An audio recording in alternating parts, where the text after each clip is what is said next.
Secretary ಆಗಿ ನನಗೆ ಆಯ್ಕೆ ಮಾಡಿದ್ದಾರೆ.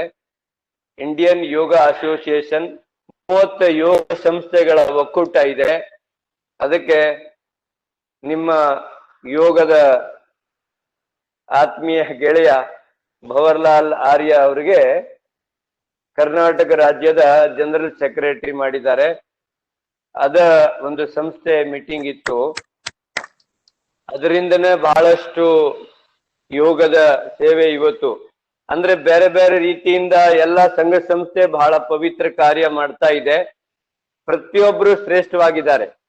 ಒಂದ್ ಮಾತು ನಾನು ಹೇಳಲಿಕ್ಕೆ ಬಯಸ್ತೀನಿ. ಸ್ವಲ್ಪ ಅಜ್ಞಾನದಲ್ಲಿ ಕೆಲವು ಯೋಗ ಸಾಧಕರು ಮಾತಾಡ್ಬಿಡ್ತಾರೆ, ನಮ್ಮ ಯೋಗ ಶ್ರೇಷ್ಠ, ನಮ್ಮ ಗುರುಗಳು ಶ್ರೇಷ್ಠ, ನಮ್ದೇ ಶ್ರೇಷ್ಠ ಅಂತ ಮಾತಾಡ್ತಾರೆ. ಅದು ತಪ್ಪು. ಎಲ್ಲ ಶ್ರೇಷ್ಠ, ಎಲ್ಲ ಗುರುಗಳು ಶ್ರೇಷ್ಠ. ಎಲ್ಲ ಮಾಡುವಂತ ಒಂದು ಪವಿತ್ರ ಕಾರ್ಯ ಏನಿದೆ ಅದನ್ನ ನಾವೆಲ್ಲರೂ ಹೊಗಳಬೇಕು, ಪ್ರೋತ್ಸಾಹಿಸ್ಬೇಕು, ಪ್ರಶಂಸೆ ಮಾಡಬೇಕು. ಅದಕ್ಕೆ ನಮ್ಮ ಪ್ರಧಾನಮಂತ್ರಿ ಅವರು ಯೋಗ ಸರ್ಟಿಫಿಕೇಶನ್ ಬೋರ್ಡ್ ಅಂತ ಒಂದು ಸಂಸ್ಥೆ ಆಯುಷ್ ಇಲಾಖೆ ಅಡಿಯಲ್ಲಿ ಮಾಡಿದ್ದಾರೆ. ಮತ್ತು ರಾಷ್ಟ್ರದ ಎಲ್ಲ ಯೋಗ ಸಂಸ್ಥೆಗಳು ಒಗ್ಗೂಡಿ ಇಂಡಿಯನ್ ಯೋಗ ಅಸೋಸಿಯೇಷನ್ ಮಾಡಿದ್ದಾರೆ. ಹೇಳಲು ತುಂಬಾ ಖುಷಿ ಆಗ್ತಾ ಇದೆ. ಅದಕ್ಕೆ ಚೇರ್ಮನ್ ಬಂದು ಯೋಗ ಋಷಿ ಸ್ವಾಮಿ ರಾಮದೇವ್ಜಿ ಅವರು. ಬಾಬಾ ರಾಮದೇವರು ಭಾರತದ ಎಲ್ಲ ಯೋಗ ಸಂಸ್ಥೆಗಳ ಒಕ್ಕೂಟಕ್ಕೆ ಅಧ್ಯಕ್ಷರಾಗಿ ಚೇರ್ಮನ್ ಆಗಿ ಆಯ್ಕೆಯಾಗಿದ್ದಾರೆ. ನನಗೆ ಕರ್ನಾಟಕ ರಾಜ್ಯದ ಏನ್ ಚಾಪ್ಟರ್ ಮಾಡಿದ್ದಾರೆ ಅದಕ್ಕೆ ಪ್ರಧಾನ ಕಾರ್ಯದರ್ಶಿ ಅಂತ ಹೇಳಿ ಒಂದು ಜವಾಬ್ದಾರಿಯನ್ನು ವಹಿಸಿದ್ದಾರೆ. ಆ ಜವಾಬ್ದಾರಿ ನನಗೆ ಅಲ್ಲ, ನಿಮ್ಮೆಲ್ಲರಿಗೆ. ಆ ಒಂದು ವಿಷಯ ಹೇಳಲು ತುಂಬಾ ಖುಷಿ ಆಗ್ತಾ ಇದೆ. ಬನ್ನಿ ಎಲ್ರು ಮ್ಯೂಟ್ ಮಾಡ್ತಾ ಇರಿ, ಜಾಯಿನ್ ಆಗಿ. ಬೇಬಿ ಕ್ಲಾಸ್ ವಿದ್ಯಾರ್ಥಿಗಳಾಗಿ ನಾವು ಈ ಒಂದು ಯೋಗದ ಆನಂದ ಪಡಿತಾ ಇದ್ದೀವಿ. ಕೆಲವರು ಅವ್ರದೇ ಆದ ರೀತಿಯಿಂದ ಸಲಹೆ ಸೂಚನೆಗಳನ್ನು ಬಹಳ ಅದ್ಭುತವಾಗಿ ನೀಡ್ತಾ ಇದ್ದೀರಿ. ಪ್ರತಿಯೊಂದು ದಿನ ನೀವು ಏನೋ ಕಲಿತಾ ಇದ್ದೀರಾ, ಆನಂದ ಪಡಿತಾ ಇದ್ದೀರಾ ನನಗೆ ಗೊತ್ತಿಲ್ಲ. ಬಟ್ ವೈಯಕ್ತಿಕವಾಗಿ ನನ್ನ ವಿಚಾರ ಹೇಳ್ತಾ ಇದ್ದೀನಿ. ನಾನು 25-30 ವರ್ಷದಿಂದ ಒಬ್ಬ ಯೋಗ ಸಾಧಕನಾಗಿ ಸೇವೆ ಮಾಡ್ತಾ ಇದ್ದೀನಿ. ಆದ್ರೆ ಪ್ರತಿದಿನ ನಾನು ಹೊಸ ವಿಚಾರಗಳನ್ನು, ಹೊಸ ವಿಷಯವನ್ನು ಕಲಿತಾ. ಆ ಕಪಾಲಭಾತಿ 30 ವರ್ಷದಿಂದ ಮಾಡ್ತಾ ಇದ್ದೀವಿ. ಆದ್ರೆ ನನಗೆ ಪ್ರತಿದಿನ ಹೊಸದು. ಪ್ರತಿದಿನ ಇವತ್ತೇ ಕಲ್ತಿದ್ದೀನಿ. ಆ ಭಾವ ನನ್ನ ಒಳಗಡೆ ಇರ್ತದೆ. ಕೆಲವರು ಗುರುಜಿ ನೀವು ಏನು ಊಟ ಮಾಡ್ತೀರಿ ಅಂತ ಕೇಳಿದ್ರು. ಅಜ್ಜಿ ಜಾಯಿನ್ ಆಗೋ ಒಳಗಾಗಿ 2 ನಿಮಿಷದಲ್ಲಿ ಹೇಳ್ಬಿಡ್ತೀನಿ. ನಾನು ಬೆಳಗ್ಗೆ 4ಕ್ಕೆ ಹೇಳ್ತೀನಿ. ಅನಿವಾರ್ಯ ಇದ್ರೆ 11-11:15 ಆಗತ್ತೆ. ಕೆಲವು ಈಗ ಆನ್ಲೈನ್ ಕೆಲಸ ಇದೆ. ಬಟ್ ಸಾಮಾನ್ಯವಾಗಿ ನಾನು ಮಲಗೋ ಸಮಯ 10 ಗಂಟೆ ಇದೆ, 10-10:15. ಆದ್ರೆ ಈಗ ಈ ಟ್ರೈನಿಂಗ್ ಇರುವಾಗೆ 11 ಆಗ್ತಾ ಇದೆ. ಬೆಳಗ್ಗೆ 4 ಪಕ್ಕ, ಅದು ಎಲ್ಲಿ ಇರ್ಲಿ 4ಕ್ಕೆ ಎದ್ದ ತಕ್ಷಣ 1-2 ಗ್ಲಾಸ್ ಉಗುರು ಬೆಚ್ಚಗೆ ನೀರು ಕುಡಿದು ಮಲ ವಿಸರ್ಜನೆ ಮಾಡಿ, ಸ್ನಾನ ಮಾಡಿ, ಅರ್ಧ-ಮುಕ್ಕಾಲು ಗಂಟೆ ನನ್ನ ಯೋಗಾಭ್ಯಾಸ ನಾನು ಮುಗಿಸ್ತೀನಿ. ಮುಗಿಸ್ಬಿಟ್ಟು ನಾನು ಕ್ಲಾಸಿಗೆ ಬರ್ತೀನಿ. ಕ್ಲಾಸ್ ಮುಗಿದ ತಕ್ಷಣ ಅಮೃತ ಬಳ್ಳಿ, ರೆಡಿಮೇಡ್ ಅಲ್ಲ, ಅಮೃತ ಬಳ್ಳಿ ಒಂದು ಗೇಣ, ಅಮೃತ ಬಳ್ಳಿ ಏನು ಕಾಂಡ ಇರ್ತದೆ ಅದನ್ನು ಪೀಸ್ ಮಾಡಿ ಜಜ್ಜಿ ಪ್ರತಿನಿತ್ಯ ಅಮೃತ ಬಳ್ಳಿಯ ಕಷಾಯ, ನ್ಯಾಚುರಲ್ ಅಮೃತ ಬಳ್ಳಿಯನ್ನು ತಂದು, ಎಲೆ ಅಲ್ಲ ಕಾಂಡ, ಆನ್ ಮಾಡ್ತೀವಿ. ಅಮೃತ ಬಳ್ಳಿಯ ಕಾಂಡ ಕಷಾಯವನ್ನು ಕುಡಿತೀನಿ. ಆಮೇಲೆ 9-9:30 ಯಾವುದೇ ಸೀಸನೇಬಲ್ ಫ್ರೂಟ್ ಏನಿರುತ್ತೆ ಅದು ಒಂದು ಹಣ್ಣು ತಗೊಳ್ತೀನಿ.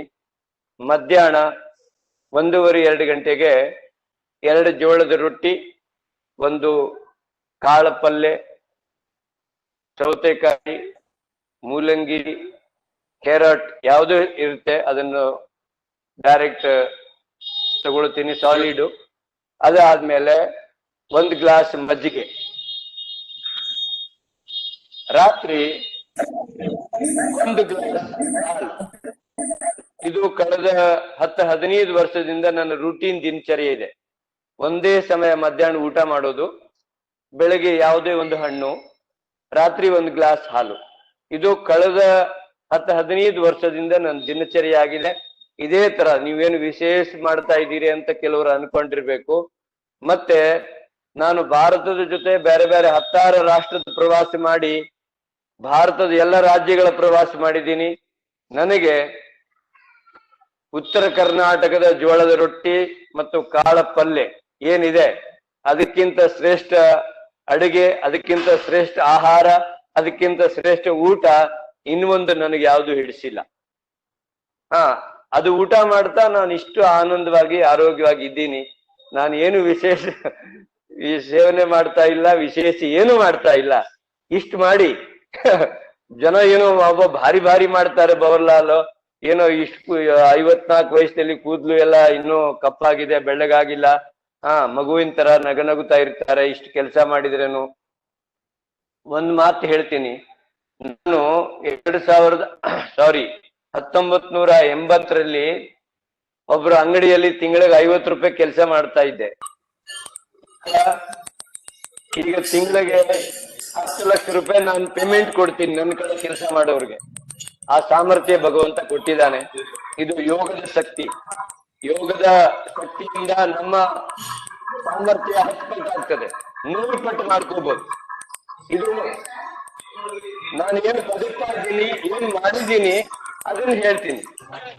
ಪುಸ್ತಕ ಓದಿ ಅಲ್ಲಿ ಕೇಳಿ ಯಾವುದೇ ವಿಚಾರ ಹೇಳ್ತಾ ಇಲ್ಲ. ಅದಕ್ಕೆ ದಯವಿಟ್ಟು ಈ ಯೋಗ ಸಾಧನೆ ಬರೇ ಸೂರ್ಯ ನಮಸ್ಕಾರ, ಯೋಗಿಕ್ ಜಾಗಿಂಗ್, ಶೀರ್ಷಾಸನ, ಪದ್ಮಾಸನಕ್ಕೆ ಸೀಮಿತವಾಗಿಲ್ಲ. ಯೋಗ ಈಗ ಒಬ್ಬೊಬ್ಬ ಯೋಗಾಚಾರ್ಯರು ತಮ್ಗೆ ಹೇಳ್ಕೊಡ್ತಾ ಇದ್ದಾರೆ. ಅದನ್ನ ಆಳವಾಗಿ ನಾವು ಅಧ್ಯಯನ ಮಾಡಬೇಕು. ಸ್ವಾಮಿ ರಾಮದೇವ್ ಗುರೂಜಿ ಅವರು ಹೇಳ್ತಾರೆ, ಈ ಯೋಗ ಸಾಧನೆ ಎಷ್ಟು ವಿರಾಟವಾಗಿದೆ ಅಂದ್ರೆ ನಾನು 1% ಕಲ್ತಿದ್ದೀನಿ ಅಂತ ಹೇಳಿ ರಾಮದೇವ್ ಗುರೂಜಿ ಅವರು 1% ಕಲ್ತಿದಾರಂತೆ. ನಾವು ಮತ್ತು ನೀವು ಎಷ್ಟು ಕಲ್ತಿರ್ಬೇಕು ವಿಚಾರ ಮಾಡೋಣ. ಅದಕ್ಕೆ ನಾನು ಪದೇ ಪದೇ ಈ ಮಾತನ್ನು ಹೇಳ್ತೀನಿ.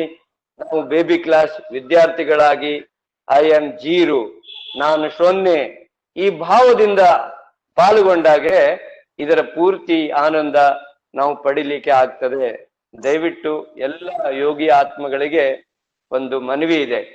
ಸ್ವಲ್ಪ ವಾಯ್ಸ್ ಬಂದಿಲ್ಲ, ವಿಡಿಯೋ ಬಂದಿಲ್ಲ, ತಕ್ಷಣ ಪ್ರತಿಕ್ರಿಯೆ ನೀಡ್ತೀರಾ. ಪ್ರತಿಕ್ರಿಯೆ ನೀಡೋದ್ರಿಂದ ತರಬೇತಿದಾರರು ಏನಿರ್ತಾರೆ ಅವ್ರಿಗೆ ತುಂಬಾ ಹಿಂಸೆ ಆಗ್ತದೆ. ಸ್ವಲ್ಪ ತಾಳ್ಮೆ ಇರ್ಲಿ, ಏನಾಗುದಿಲ್ಲ. ನಾವು ವಿಡಿಯೋ ಕಳಿಸುವಂತ ಪ್ರಯತ್ನ ಮಾಡ್ತಾ ಇದ್ದೇವೆ. ನೋಡಿ, ನೀವು ಮನೆಯಲ್ಲಿ ಸಹ ಅಷ್ಟೇ, ಏನು ನಿಮ್ಗೆ ಬೈದು ಬಿಡ್ತಾರೆ, ಅವಾಗ ಸ್ವಲ್ಪ ಮೌನವಾಗಿದ್ದು ಬಿಡಿ. ತಕ್ಷಣ ರಿಯಾಕ್ಟ್ ಆಗ್ಬೇಡಿ. ತಕ್ಷಣ ಪ್ರತಿಕ್ರಿಯೆ ಮಾಡೋದ್ರಿಂದನೇ ಆ ಜಗಳ ಬೆಳೀತಾ ಹೋಗ್ತದೆ, ಸುಪ್ರೀಂ ಕೋರ್ಟಿಗೆ ಹೋಗ್ಬಿಡುತ್ತೆ ಒಂದೊಂದ್ ಸಾರಿ.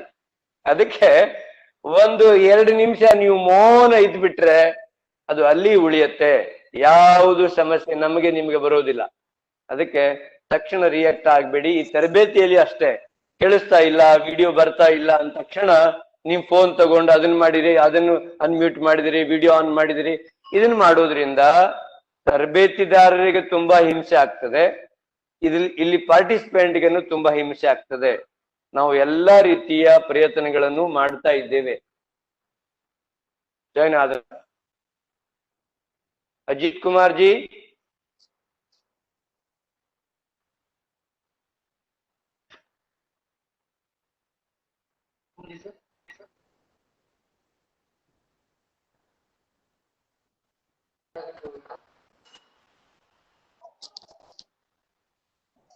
ಬಿಡು ಅಂತ ಹೇಳು ಮೀಟಿಂಗ್ ಅದು.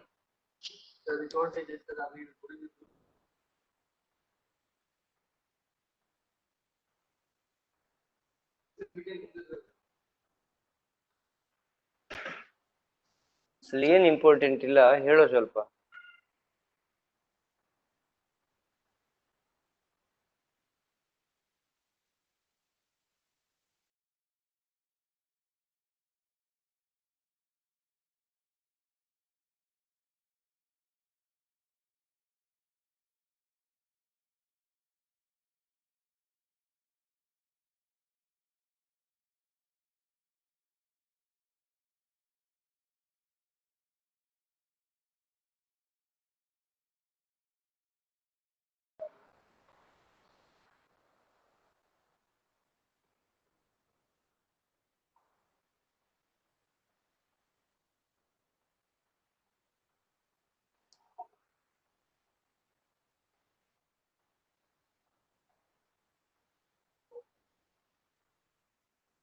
ಬನ್ನಿ ಯೋಗ ಕಲಿಯೋಕೆ ಇನ್ನೊಂದ್ಸರಿ ಹೇಳಲಿಕ್ಕಾಗತ್ತಾ? ನಾನು ಬರ್ಕೋತಾ ಇದ್ದೆ, ಒಂದ್ ಲೈನ್ ಮಿಸ್ ಆಗಿದೆ.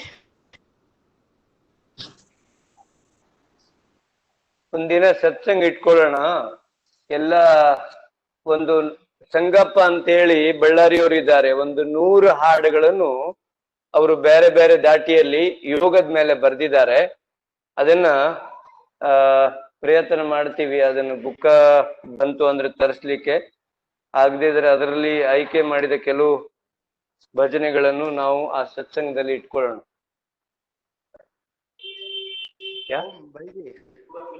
जी उसके कुछ भजन नहीं है, वर्सपेट की उसमें भक्ति योग कली के बुक में है। नहीं, वो आपके पास बुक है क्या? वो बन्नी योगा कलियोगे मुझे व्हाट्सएप करो। ನಮ್ಮ ಹತ್ರ ಗುರುಜಿ. ನಿಮ್ಮ ಹತ್ರ ಇದೆನಾ?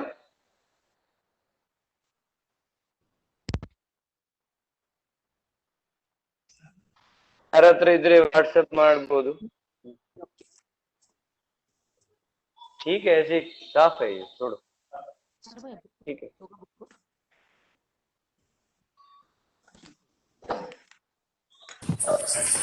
जी। मतलब भजन बुक का है क्या? हाँ, मेरा हॉस्पिटल का भजन बुक भाई जी आपको भेजूं क्या? मेरे पास पड़ा है, मतलब अभी 2000 तक पड़ा है, 2000 पीस भेज दो। कल भेज दो, इन साधकों को भेज देंगे, भेज दो। ठीक है, कल ही भेज दो पक्का। वो एक गाने का भेजो ना, बन्नी योगा कलियोग। ये क्या डिस्कनेक्ट होने का जरूरत नहीं है गुरुजी? जी जी, इनामदार ಮಾತಾಡೋದು ಕಳ್ಸಂದ್ರಿ. ಹಲೋ ಕಳಿಸ್ರಿ ಗುರೂಜಿ, ಸರಿ ಸರಿ. ಫೋಟೋ ತೆಗೆದು ಕಳಿಸಿ ಗುರುಗಳೇ. ಅದನ್ನ. ಹಾ ಓಕೆ. ಇನಾಮದಾರಿ ಗುರುಗಳು ಕಳಿಸ್ತಾರಂತೆ. ಸರಿ.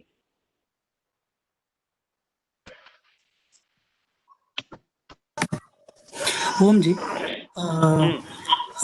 ಒಂದು ರಿಕ್ವೆಸ್ಟ್ ಏನಂದ್ರೆ, ಈಗ ಕೆಲವೊಂದು ಆಪರೇಷನ್ ಮಾಡಿಸ್ಕೊಂಡವರು ಕೆಲವೊಂದು ಆಸನಗಳನ್ನ ಮಾಡಬಾರ್ದು ಅಂತ ಹೇಳ್ತಾ ಇರ್ತಾರಲ್ಲ, ಆ ತರದ್ದು ಏನಾದ್ರೂ ಒಂದು ಕಾಮನ್ ಆಗಿ ಒಂದು ಚಾರ್ಟ್ ಮಾಡಿ ನಮಗೆ ಕೊಟ್ರೆ ನಾವು ಬೇರೆಯವರಿಗೆ ತಿಳಿಸ್ಲಿಕ್ಕೆ ಚೆನ್ನಾಗುತ್ತೆ. ಯಾಕಂದ್ರೆ ನಾವೆಲ್ಲ ಯೋಗ ಟೀಚರ್ಸ್ ಆಗ್ತೀವಲ್ವಾ, ನಾವು ಕೂಡ ಅವ್ರಿಗೆ ಹೇಳ್ಬೇಕಲ್ವಾ. ಡೆಫಿನೆಟ್ಲಿ ನಾವು ಇದನ್ನ ಪ್ರತಿಯೊಂದನ್ನು ತಾವು ಏನ್ ಹೇಳ್ತಾ ಇದ್ದೀರಿ ಇದನ್ನೆಲ್ಲ ವಿಷಯಗಳನ್ನು ನಾವು ತಗೊಂಡಿದ್ದೀವಿ. ಒಂದೊಂದು ದಿನ ಒಂದೊಂದು ವಿಷಯಗಳನ್ನು ಹೇಳ್ತೀವಿ ಅವಶ್ಯವಾಗಿ. ತಾವು ಹೇಳಿದ್ದನ್ನು ಈಗಾಗಲೇ ನೋಟೆಡ್.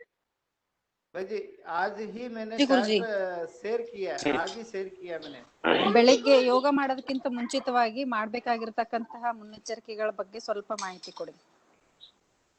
ಇಲ್ಲ, ಬೆಳಗ್ಗೆದ್ದು ಹೇಳ್ತಾ ಇದೀವಲ್ಲ, ಬೆಳಗ್ಗೆ ಎದ್ದ ತಕ್ಷಣ ಹಲ್ಲು ಉಜ್ಜೋದು ಬೇಡ, ಮುಖ ತೊಳೆಯೋದು ಬೇಡ. ನಾವು ಹೇಳಿದೀವಲ್ಲ, ಅದು ಉಕ್ಕುಡು ಆಸನ. 2 ಪಾದಗಳ ಮೇಲೆ ಕುಂತ್ಕೊಂಡು ಬಿಸಿ ನೀರು ಕುಡಿಬೇಕು. ಮೊದ್ಲು ಎದ್ದ ತಕ್ಷಣ ಅದನ್ನೇ ಮಾಡಬೇಕು. ಆಮೇಲೆ ನಾನು ಹೇಳಿದ್ದ 4 ಆಸನಗಳು, 3 ನಿಂತ್ಕೊಂಡು 1 ಕೆಳಗಡೆ ಪಾದದ ಮೇಲೆ ಕುಂತ್ಕೊಂಡು 4 ಆಸನಗಳು 5 ನಿಮಿಷ ಮಾಡಿದ ಮೇಲೆ ನೀವು ಮಲ ವಿಸರ್ಜನೆಗೆ ಹೋದ್ರೆ ತುಂಬಾ ಚೆನ್ನಾಗಿ ಮಲ ವಿಸರ್ಜನೆ ಆಗ್ತದೆ, ಹೊಟ್ಟೆ ಕ್ಲೀನ್ ಆಗುತ್ತೆ, ಮೋಷನ್ ಚೆನ್ನಾಗಿ ಆಗ್ತದೆ. ಬನ್ನಿ 1-2 ಲೈನ್ ಎಲ್ರು ಹಾಡಿ, ಮ್ಯೂಟ್ ಮಾಡ್ಕೊಂಡು ಹಾಡಿ. ಬನ್ನಿ ಯೋಗ ಕಲಿಯೋಕೆ, ಆರೋಗ್ಯ ಸೂತ್ರವ ತಿಳಿಯೋಕೆ, ಅಂತ ಕಷ್ಟ ಏನೂ ಇಲ್ಲ ಗಾಬರಿಯಾಗೋಕೆ. ಆರೋಗ್ಯ ಹೊಂದುವ ಹಂಬಲ ಬೇಕು ಕಲಿತುಕೊಳ್ಳೋಕೆ. ಆರೋಗ್ಯ ಹೊಂದುವ ಹಂಬಲ ಬೇಕು ಕಲಿತುಕೊಳ್ಳೋಕೆ. ದೇಹವು ಒಂದು ಮಷಿನರಿಯಂತೆ ಸರಿಯಾಗಿರ್ಬೇಕು, ಉತ್ತಮ ರೀತಿ ಕೆಲಸ ಮಾಡುತ್ತಾ ಬಾಳಕ್ಕೆ ಬರಬೇಕು. ದೇಹವು ಒಂದು ಮಷಿನರಿಯಂತೆ ಸರಿಯಾಗಿರ್ಬೇಕು, ಉತ್ತಮ ರೀತಿ ಕೆಲಸ ಮಾಡುತ್ತಾ ಬಾಳಕ್ಕೆ ಬರಬೇಕು. ಹೂವಿನ ಹಾಗೆ ಮನಸ್ಸು ಅರಳಿ ನಗುತ್ತಿರಬೇಕು, ಅದಕ್ಕೆ ನಾವು ಯೋಗ ಮಾಡಲು ತಪ್ಪದೆ ಬರಬೇಕು. ಬನ್ನಿ ಯೋಗ ಕಲಿಯೋಕೆ, ಆರೋಗ್ಯ ಸೂತ್ರವ ತಿಳಿಯೋಕೆ. ಅಂತ ಕಷ್ಟ ಏನೂ ಇಲ್ಲ ಗಾಬರಿಯಾಗೋಕೆ. ಆರೋಗ್ಯ ಹೊಂದುವ ಹಂಬಲ ಬೇಕು ಕಲಿತುಕೊಳ್ಳೋಕೆ. ಧ್ಯಾನ ಮಾಡಲು ನಮ್ಮಯ ಮನಸ್ಸಿಗೆ ಶಾಂತಿ ಸಿಗುತ್ತೈತೆ. ಪ್ರಾಣಾಯಾಮವು ಚಂಚಲತೆಯನ್ನು ದೂರ ಮಾಡ್ತೈತೆ. ಧ್ಯಾನ ಮಾಡಲು ನಮ್ಮಯ ಮನಸ್ಸಿಗೆ ಶಾಂತಿ ಸಿಗುತ್ತೈತೆ. ಪ್ರಾಣಾಯಾಮವು ಚಂಚಲತೆಯನ್ನು ದೂರ ಮಾಡುತ್ತೈತೆ. ಯೋಗಾಸನಗಳು ಮಾಡು ಬಾಧೆಗಳನ್ನ ದೂಡು. ಯೋಗಾಸನಗಳು ಮಾಡು ಬಾಧೆಗಳನ್ನ ದೂಡು. ಸರ್ವಾಂಗಗಳು ಚೇತನಗೊಂಡು ಆರೋಗ್ಯ ಇರ್ತೈತೆ. ಸರ್ವಾಂಗಗಳು ಚೇತನಗೊಂಡು ಆರೋಗ್ಯ ಇರ್ತೈತೆ. ಬನ್ನಿ ಯೋಗ ಕಲಿಯೋಕೆ ಆರೋಗ್ಯ ಸೂತ್ರವ ತಿಳಿಯೋಕೆ. ಬನ್ನಿ ಯೋಗ ಕಲಿಯೋಕೆ ಆರೋಗ್ಯ ಸೂತ್ರವ ತಿಳಿಯೋಕೆ. ಅಂತ ಕಷ್ಟ ಏನೂ ಇಲ್ಲ ಗಾಬರಿಯಾಗೋಕೆ. ಅಂತ ಕಷ್ಟ ಏನೂ ಇಲ್ಲ ಗಾಬರಿಯಾಗೋಕೆ. ಆರೋಗ್ಯ ಹೊಂದುವ ಹಂಬಲ ಬೇಕು ಕಲಿತುಕೊಳ್ಳೋಕೆ. ಆರೋಗ್ಯ ಹೊಂದುವ ಹಂಬಲ ಬೇಕು ಕಲಿತುಕೊಳ್ಳೋಕೆ. ಆಗುವುದಿಲ್ಲ ಅಂದುಕೊಂಡ್ರೆ ಲಾಭ ಎಲ್ಲೈತೆ. ನಿಮ್ಮ ಆರೋಗ್ಯ ನಿಮ್ಮ ಕೈಯಲ್ಲಿ ಅಡಗಿ ಕುಂತೈತಿ. ಕಷ್ಟ ಒಂದೇ ಬರದು ಸುಖವು ಬರದೇ ಇರದು ಎಂಬ ಸತ್ಯವು ಅರಿತು ನಾವು ಯೋಗ ಮಾಡೋಣ.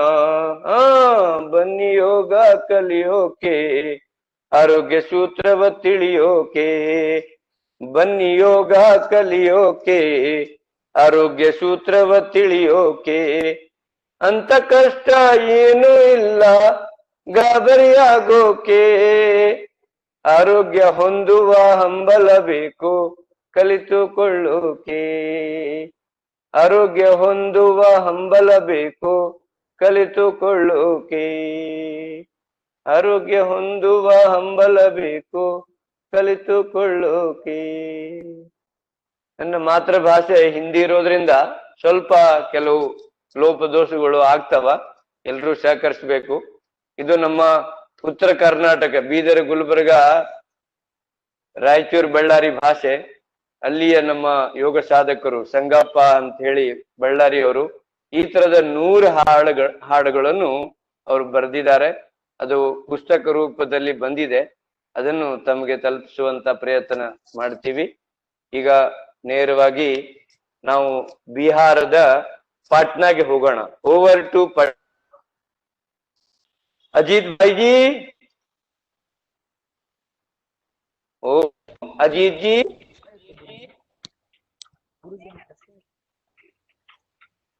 ओ अजीत जी करेक्ट माडो।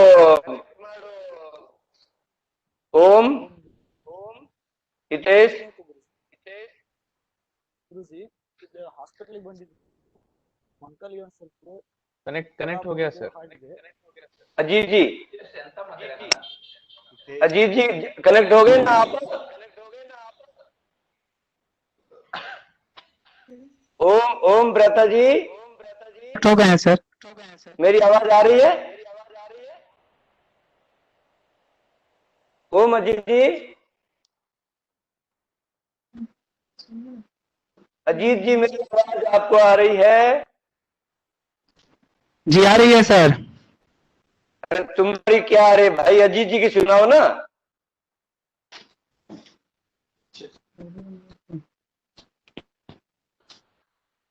अजीत जी की आवाज सुनाइए भैया, आपकी सुनाई दे रही मुझे।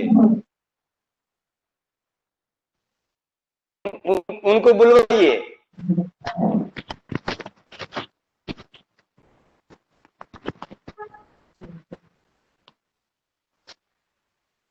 ओम अजीत जी, ओम जी ओम आपका आपका हार्दिक स्वागत है और सीधा आप विषय पर आइए। लोग काफी देर से इंतजार कर रहे हैं, सीधा शुरू कर दीजिए। ओम जी ओम। ओम ओम। ओम सुबह का जो प्राणायाम रहस्य वाला सत्र है और साथ साथ में पूरे योग के विषय को ही आज के सत्र में लीजिए। कुछ बातें एक्यूप्रेशर भी अंत में बता सकते हैं जी। ओम आदरणीय। सर्वप्रथम जी ओम। सर्वप्रथम परम पूज्य श्रद्धेय स्वामी जी को नमन और वंदन करता हूं और म्यूट टू मैं धन्यवाद देता हूं अपने श्रद्धेय हमारे यशस्वी प्रांत प्रभारी जी।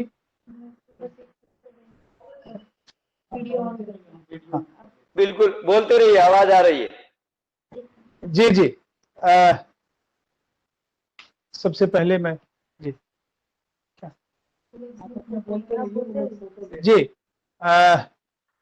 मैं ये जीवन जो है ये रिपीट कर रहा है आवाज, मेरी ही आवाज रिपीट। हाँ, तो मैं ये कह रहा था कि अपने आदरणीय भंवरलाल जी का मैं हार्दिक अभिनंदन स्वागत करता हूं। आप सभी प्रशिक्षुओं को मैं नमन और वंदन करते हुए अपनी बातों को रखता हूं। योग के पूरे साइंटिफिक पहलू को हम चर्चा करेंगे। एक सूत्र श्रद्धेय स्वामी जी बताते हैं, न तस्य रोगो न जरा न मृत्यु प्राप्तस्य योगाग्निम शरीर। यानी योग के तत्व से ये शरीर रोग मुक्त, जरा मुक्त और मृत्यु से मुक्त हो जाता है। लेकिन कैसे, ये एक प्रश्न है। आज मैं आपसे यही चर्चा करूंगा, कैसे। एक पंक्ति में आप इसको नोट कर लें कि योग से शरीर स्वस्थ होता है। स्वस्थ शरीर में श्रेष्ठ मेधा निवास करती है या श्रेष्ठ मेधा का निर्माण होता है और श्रेष्ठ मेधा हमें एक बेहतर नागरिक बनाने में सहयोग करता है। ये मैं बड़ी बात कह दिया, अर्थात ये मूल बात हो गई कि मुझे स्वस्थ रहना है। सुखार्थी सर्वभूता नाम मता सर्व प्रवृत्तया सुखम चना बिना धर्माच धर्म परो भवेत्। ये सुख कैसे मिले, अर्थात शरीर स्वस्थ कैसे रहे, इस पर मैं आपसे आज चर्चा करने वाला हूं। और वो भी योग से कैसे स्वस्थ रहे, क्योंकि आप योग शिक्षक बन रहे हैं और योग शिक्षक बनने के नाते आपका शरीर, आपके मस्तिष्क, आपकी ये शरीर की जो स्वस्थता बनी रहे, इसके लिए यह परम आवश्यक है कि हमारे इस शरीर के अंदर हमारा जो फेफड़ा है, हमारे अंदर जो हमारे लीवर है, हमारे अंदर जो हमारी किडनी है, वो कैसे स्वस्थ रहेगा। महर्षि चरक के शिष्यों ने महर्षि चरक से पूछा कि आप हमें स्वस्थ रहने की पद्धति बताइए। तो चरक ने कहा कि सबसे पहले ये बताओ, रोगः कुतः। शिष्यों ने पूछा कि रोगः कुतः, रोगी कहां, रोग कहां। तो महर्षि चरक ने कहा, संशय किमेषाम्। जहां संशय है वही रोग है। मैं आपको स्वस्थ रहने के लिए लीवर, किडनी, गॉल ब्लैडर की बात नहीं करता। मैं ये कह रहा हूं कि आप कैसे स्वस्थ रहने के लिए 100% स्वस्थता के साथ जीने का अभ्यास। योग का मतलब ये। तो मेरा अपना मानना है कि रोगा कुतः संशय किमेषाम्। जहां संशय है वही रोग है। जीवन को जितना आप हर्ष के साथ, ठीक चल रहा है, हर्ष के साथ आप जीवन यापन करते हैं वो आपका अपना है। और शोक में, दुख में, रोग में, भय में जो जीवन जीते हैं वो जीवन आपका रोगमय जीवन, अशुभ जीवन, ये आपकी विपन्नताओं का जीवन, ये आपके कठिनाइयों का जीवन होता है। सो को एक सूत्र है, उसके बाद मैं सीधे बिंदु पर आऊंगा। सो को नासती धैर्य। अब बीमार कहां से होते हैं ये देखिए। पहले तो उन्होंने कह दिया जहां संशय है वहीं रोग है। आप रोगी नहीं है, आपकी किडनी खराब नहीं है, आपकी लीवर खराब नहीं है, आपके हार्ट खराब नहीं है, आपके हार्ट के इंजेक्शन फेक्शन नहीं बढ़े हैं, लेकिन जहां संशय है आपके मन में एक बात आती है, ऐसा नहीं कि मैं ये खा रहा हूं कल मैं बीमार हो जाऊं, मुझे लगता है कि मुझे अब जुकाम होने वाला है। आप ये सोचेंगे और वैसा आपका जीवन हो जाएगा, आप बीमार हो जाएंगे। तो उन्होंने क्या सूत्र दिया? शोको नासती धैर्य। जैसे आप शोक हुआ आपको, जैसे आपको संशय हुआ, वहां आपको शोक होना शुरू हो जाएगा। और कहा कि शोको नासती धैर्य, जहां ही शोक आएगा आपके धैर्य समाप्त हो जाएंगे। शोको नासती धैर्य, शोको नासती श्रुतम। श्रुतम बोलते हैं ज्ञान को। आपके ज्ञान मर जाएंगे, आपके ज्ञान, आपकी ज्ञान जो जिज्ञासा है, जो आपके ज्ञान पिपासा है, वो बिल्कुल सीमित हो जाएगा। और शोको नासती सर्वनासती, शोको समो रिपु। ये बड़े सूत्र हैं। यानी हम बीमार अगर नहीं होना चाहते हैं, तो आज हमने बात हसासन के साथ खत्म किया था। तो आप जीवन में स्वस्थ रहने के लिए पहला जो मंत्र है वो आप मस्त रहें, हर्षित रहें। और हर्षित रहने के लिए एक छोटा सा फंडा है कि ये आपके ये मस्तिष्क के जितने ऑर्गन्स हैं, हमारा ये हृदय, हमारा ये लीवर, हमारी ये किडनी, हमारे ये गॉल ब्लैडर, हमारे ये पेन क्रियाज, ये हमारे सारे स्वस्थ रहें, तभी आप हर्षित रह सकते हैं। और एक साथ स्वस्थ रहने के लिए हम कोई मेडिसिन आज तक बनी नहीं, कोई औषधि बनी नहीं। हाँ, योग कहा कि योगा अनुष्ठानात् अशुद्धि क्षयः। जैसे आप योग का अनुष्ठान करते हैं, शरीर की अशुद्धि चली जाती है। और न तस्य रोगो न जरा न मृत्यु प्रापस्य योगाग्नियम शरीरम। आप योग से स्वास्थ्य लाभ मिलता है। महर्षि गोरक्षनाथ एक योग के बहुत बड़े गुरु हुए, उन्होंने लिखा कि ये जो शरीर है, क्या कहा उन्होंने? योगा लाभते स्वास्थ्यम, योगा लाभतेम स्वास्थ्यम दीर्घायुष्यम बलम धनम सुखम परम भाग्यम स्वास्थ्यम सर्वार्थ साधनम। बड़ी बात कह दी उन्होंने। एक बार मैं पुनः दोहराता हूं, योगा लभते स्वास्थ्यम। योग से हमें स्वास्थ्य लाभ होता है। स्वास्थ्य लाभ से क्या होगा? दीर्घायुष्यम, आयु दीर्घ होती है। और स्वस्थ होने के कारण आयु दीर्घ हो जाएगी। धनम, ये धन भी देता है। जब बीमार नहीं होंगे तो कुछ खर्च नहीं होगा, बीमार नहीं होंगे तो हमें अपने कार्यों की जो उपाय देता है, जो हमारी बॉडी की कैपेसिटी है, ये सोचने की शक्ति बढ़ जाएगी, हमारी शरीर की शक्ति बढ़ जाएगी। हम उत्पादन में ज्यादा अपना समय दे पाएंगे। और तो हमारे कहा योगम लभते स्वास्थ्यम दीर्घायुष्यम धनम बलम, बल मिलेगा। और ये मिलने से परम भाग्यम, हमारे भाग्य वो प्रतिदीप्त हो जाएंगे। सर्वर्थ साधनम, और योग की साधना से आपके जीवन में सारे साधन पूर्ण हो जाएंगे। अब हम चर्चा करेंगे कि योग हमारे कैसे शरीर को लाभ देता है। तो आइए हम प्रारंभ करते हैं कि शरीर में, मैं प्रारंभ में चर्चा किया था कि जो शरीर चलाने के लिए हमें ऊर्जा चाहिए, ताकत चाहिए। और ये सारे रोग ताकत का अभाव है।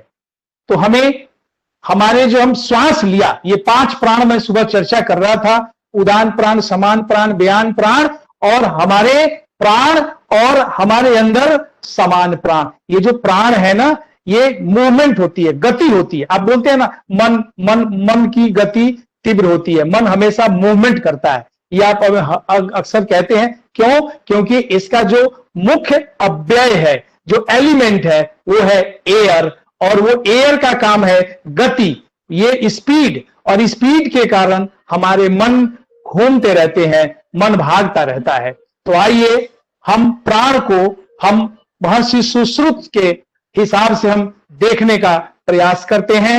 महर्षि सुश्रुत ने कहा कि प्राण हमारे शरीर के अंदर जाता है प्रातः 3 बजे से। आप जरूर नोट करेंगे, आप आज चाहें तो छोटे से डॉक्टर के स्वरूप में इस योग शिक्षक के रूप में खड़े हो सकते हैं। प्रातः 3 बजे से 5 बजे तक हमारी जो प्राण की अधिकता होती है वह फेफड़े में होती है, वो फेफड़े में होती है। क्या दिक्कत है? इसको आप प्राण के पर आ जाएं तो जो प्राण है हमारा, वो प्रातः 3 बजे से 5 बजे तक प्राण हमारे फेफड़े में आता है। गलत, हमारे फेफड़े में आता है। आप देख लें, ऊपर लिखा है लंग्स, ये लंग्स में प्राण प्रातः 3 बजे से 5 बजे तक, मैं इसकी इस स्क्रीन भी शेयर कर रहा हूं आपको। प्रातः 3 बजे से, प्रातः आप देखें 3 बजे से 5 बजे तक प्राण रहता है लंग्स में, फेफड़े में। और आप स्वस्थ रहने की यह प्रथम परिभाषा है कि प्राण जहां रहे, हमारी प्राण जहां रहे वैसा कार्य किया जाए। तो प्राण कहां रहा? लंग्स में। तो वो 3 बजे से 5 बजे का समय क्या होना चाहिए? लंग्स के लिए होना चाहिए, यानी हमारे भस्त्रिका के लिए होना चाहिए, अनुलोम विलोम के लिए होना चाहिए, कपाल भाती के लिए होना चाहिए। कैसे?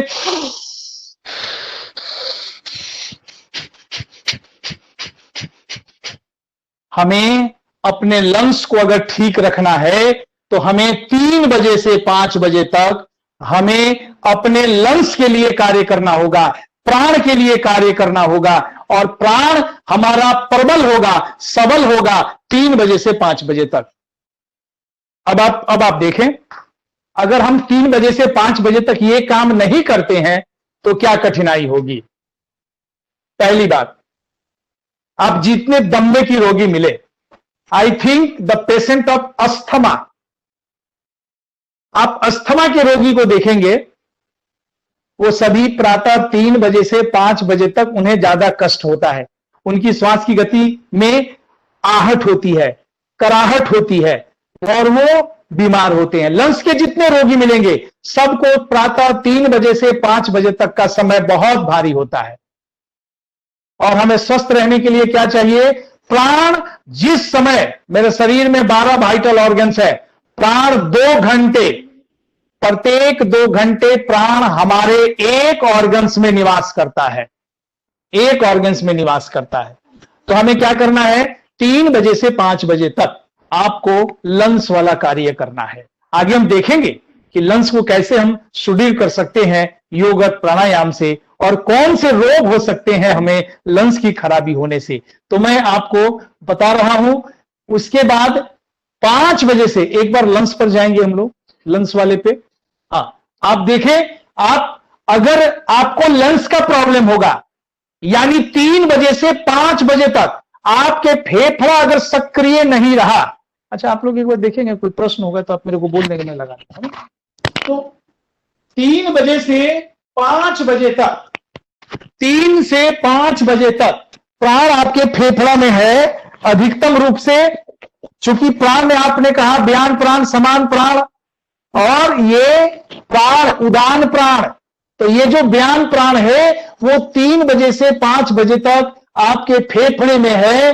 और अगर फेफड़े में, याद रखिएगा, फेफड़ा अगर सक्रिय नहीं रहा, मजबूत नहीं रहा, तो सबसे पहला जो रोग होगा वो ये होगा, श्वासों की कठिनाई हो जाएगी, आपकी श्वास छोटी हो जाएगी, आपको निमोनिया हो सकता है, आपको फ्लूरिसिस हो सकता है, आपको चर्म रोग हो सकता है, बालों के रोग हो सकते हैं, रात्रि में पसीना आ सकता है, नाक संबंधी रोग हो सकते हैं, स्वर संबंधी हो सकते हैं रोग, अंगूठे के रोग हो सकते हैं, और एलर्जी हो सकता है, खांसी हो सकता है, फेफड़े का संक्रमण हो सकता है, टीबी हो सकता है। क्यों? केवल एक फेफड़ा अगर आपका कमजोर है, लंग्स कमजोर है, तो आपको इतने तरह के रोग हो सकते हैं। मैंने आपको दिखाने का प्रयास किया है यहां कि लंग्स आप देख रहे हैं ना, ये लंग्स हुआ हमारा, और ये लंग्स का ये पूरा भाग हुआ। यहां पर हमारे इस लंग्स में एयर सैक्स होते हैं। ये एयर सैक्स छोटे छोटे अंगूर के दाने की तरह होते हैं, और ये पल्मोनरी वाल्व के माध्यम से ये हमारे जुड़ा रहता है। और ये दाईं तरफ हमारा फेफड़ा है वो 250 ग्राम का होता है, 520 ग्राम का होता है, और बाईं तरफ का जो फेफड़ा है वो 430 ग्राम का होता है।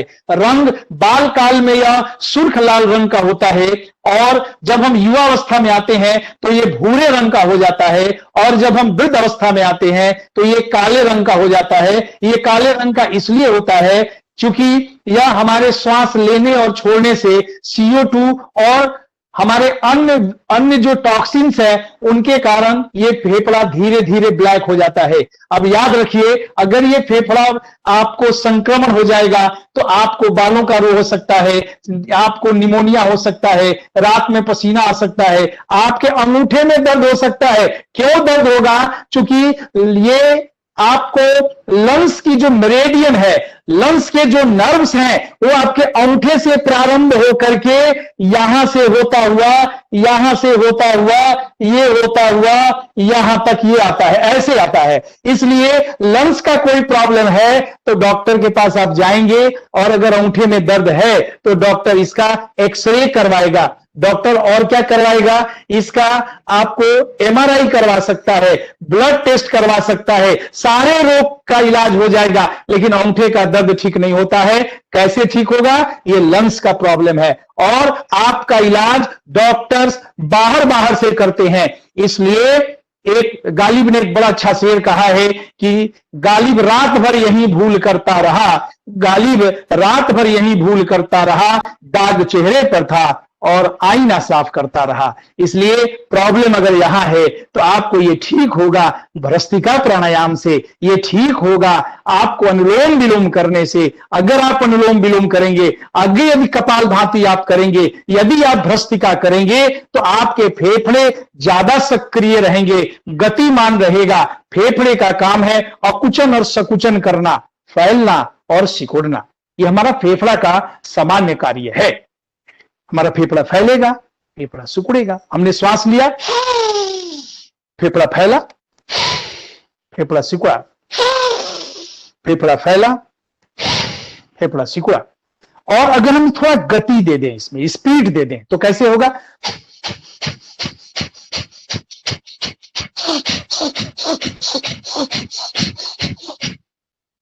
और जहां गति है वहां शक्ति है, और जहां शक्ति है वहां सबलता है, प्रबलता है, मजबूती है। और अगर फेफड़ा मजबूत होगा तो ना तो आपके बाल झड़ेंगे, ना आपको चर्म रोग होगा। ये चर्म रोग का क्या मकसद है? तो ये लंग्स जो है हमारे आकाश तत्व को रिप्रेजेंट करता है।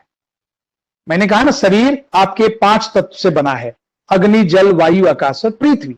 ये 5 फिजिकल तत्व हैं। आगे मैं आपको बताने वाला हूं कि इस फिजिकल के मेटाफिजिकल भी हैं। ये भौतिक और ये पराभौतिक। भौतिक और पराभौतिक में क्या अंतर है? भौतिक का अर्थ है कि सामान्य तौर पर जिन्हें हम छू सकें, जिन्हें हम देख सकें, जिन्हें हम महसूस कर सकें, जिनका वजन है, ये सब क्या है? भौतिक है। लेकिन जिनको ना हम छू सकें, ना हम देख सकें, ना हम केवल और केवल अनुभूति, फीलिंग हम कर सके, जैसे हवा हम देख नहीं सकते, छू नहीं सकते, अनुभूति कर सकते हैं। जैसे जल, लेकिन आप बोलेंगे ये तो फिजिकल है, इसको तो हम देखते हैं, लेकिन जल में एक एलिमेंट है जो शीतलता।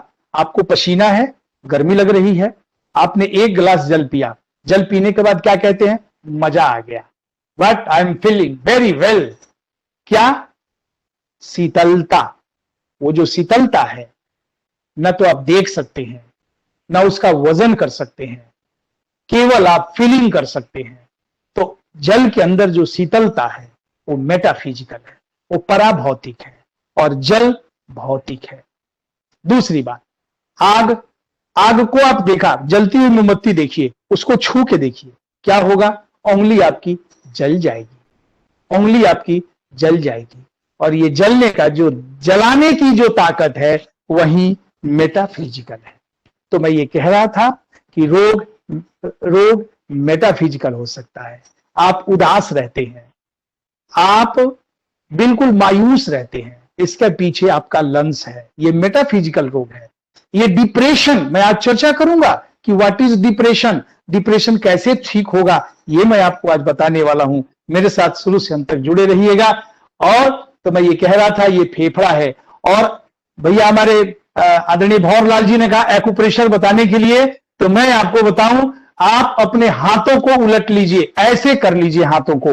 और फेफड़ा को मैंने कहा कि दाहिनी तरफ इसका वजन 520 ग्राम, बाईं तरफ इसका वजन 430 ग्राम, अर्थात बायां फेफड़ा दाहिने फेफड़े से छोटा होता है। और ये पल्मोनरी वेन से ये जुड़ा रहता है हमारे हार्ट के साथ। इसीलिए यहां से, इधर से रक्त हृदय से आता है, अशुद्ध रक्त हमारे फेफड़े में आता है, और फेफड़ा ऑक्सीजन देकर के शुद्ध करता है और पुनः इसको वापस भेज देता है। तो ये पल्मोनरी जो आर्टरीज है हमारे, ये हमारे हार्ट और लंग्स को जोड़ता है। तो आप देखें, हाथ हमने किया, केवल यहां दबाने मात्र से, अगर आपको लंग्स में कोई प्रॉब्लम है तो आपको यहां दबाने मात्र से आपको यहां दर्द की अनुभूति होगी। ये दोनों लंग्स है हमारे, तो यहां अगर आपको दबाने से कोई कठिनाई हो रही है तो आप समझ जाइए कि आपको लंग्स का प्रॉब्लम है। अगर बाईं तरफ दर्द हो रहा है तो आप समझें कि आपके बाईं लंग्स का प्रॉब्लम है। अगर दाहिने लंग्स में अगर दर्द हो रहा है, दाहिनी तरफ दर्द हो रहा है, यानी आपके दाहिने लंग्स में प्रॉब्लम है। और अगर प्रॉब्लम होगा तो आपको पैथोलॉजी टेस्ट कराएंगे, तो कोई जरूरी नहीं है कि पैथोलॉजी टेस्ट में आपको वो आ जाए। क्यों? क्योंकि जब तक 30% रोग शरीर में फैल नहीं जाता है तब तक वो पैथोलॉजी टेस्ट में कदापि नहीं आता है। इसलिए पैथोलॉजी टेस्ट में शरीर में 30% रोग बढ़ने के बाद पैथोलॉजी टेस्ट में आता है।